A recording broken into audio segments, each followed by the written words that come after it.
So welcome back to a long overdue episode of Reboot.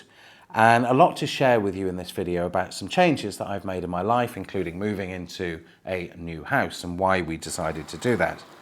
But let me go back a little bit further and explain why I made some of these choices and some of these changes.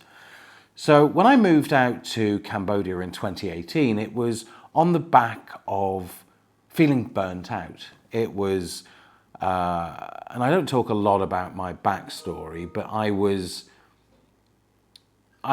part of a leadership team for a large US tech company, and the stress and the pressure eventually started to show cracks in my mental health and well-being, and I'm not ashamed to say that. And therefore I restarted out here in Asia. And somehow, and I'm not entirely sure how this happened, I ended up being back in almost the same situation. I was working or consulting for another large corporate and found myself drawn right back into the politics of an organization. And it pushed me off the path that I had started to enjoy walking. So 5 or 6 weeks ago, I exited that business the right way. So I put in place the structures necessary for them to continue to operate. And I started working with some smaller founder-led businesses that I really enjoy. I have the experience and to be able to add some value to their businesses in terms of whether or not they're revenue or pre-revenue stage to help them to realize their goals and objectives. And dealing directly with the founders of those businesses is immensely satisfying for me personally. So that's the change that I made on a business side.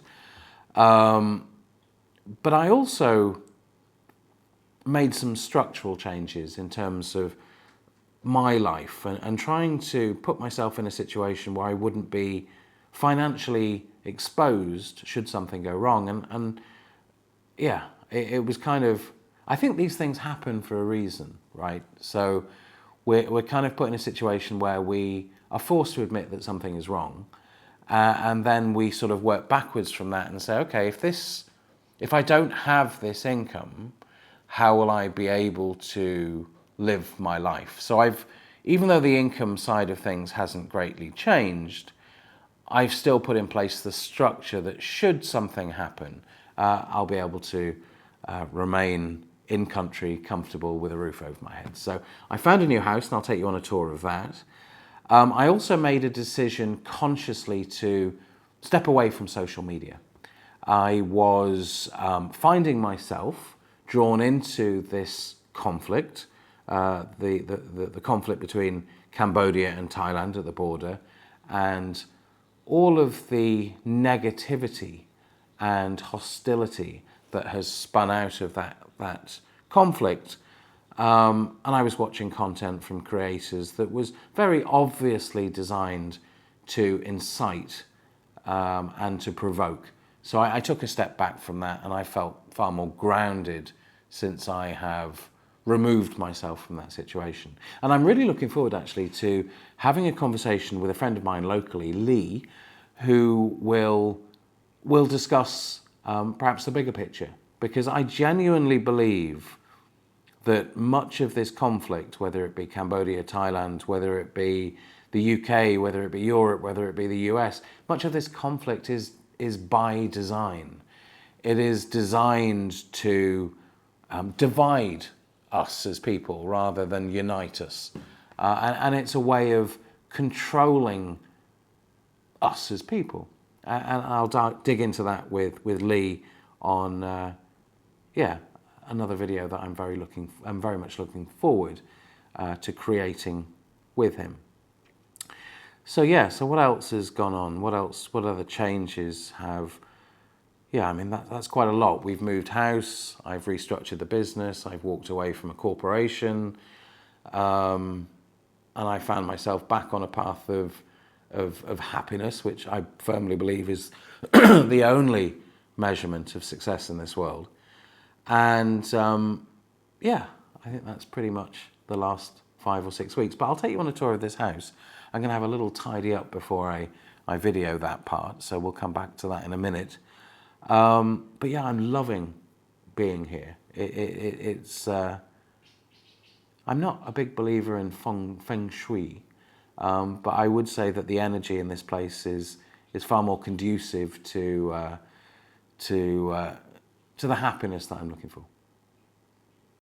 Let me take you through a bit of a tour of this new house, and I'm watching the video on screen down here. So we have a kind of nice car area where so we can park the car. We've got a wall that goes all the way around the house. It's quite striking, yellow and white, so you can see it from a distance, which is great when Food Panda are looking for where to deliver. Nice outdoor little garden area with stones, so there's not too many weeds. That's a balcony onto one of the bedrooms, which I'll show you in a minute. We've got some great undercover area. So this is where we can store our bikes and other bits and pieces. You enter into the house through double doors. It's very small, it's very compact, which is actually something I really learnt to love. We don't really use that wooden seat as you enter.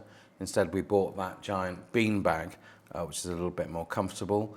Plenty of room for all our storage, our furniture. I love this little indoor garden area that they've built.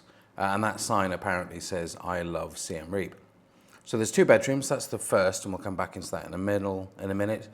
The other bedroom I've turned into a dedicated office space to this room here, which allows me to work regardless of the time, because the time difference can often be quite unfriendly.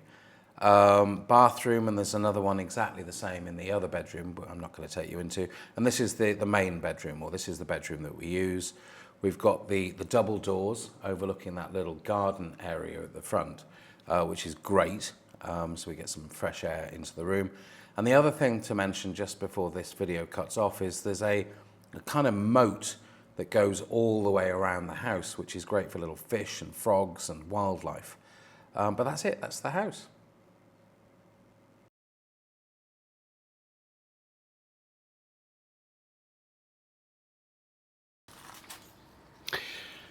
So thank you for making it all the way to the end of this video, and I hope you enjoyed that brief tour of the house. It's certainly a lot smaller and takes a lot less time to give you a tour than the last place. But I am genuinely loving living here and the peace and tranquility that surrounds us. To give you an idea on costs, as I think that's important to some of you, in the previous house we were paying over 1,100, I think, a month. In this property, we're paying about 450. So we've more than halved our exposure in terms of rent. Electricity bill, actually, funnily enough, was almost the same, so we've just had that through after being here a month. But yeah, I mean, we've literally cut our costs in half, which makes me a lot more comfortable now in terms of the direction that I take moving forward, and not having the same degree of exposure financially each and every month. So I hope you enjoyed this video, and as ever, thank you for watching, and I would really appreciate any comments that you have in the comments box below. I really enjoy reading and responding to your thoughts, and yeah, I'll see you in the next one. So until then, thank you.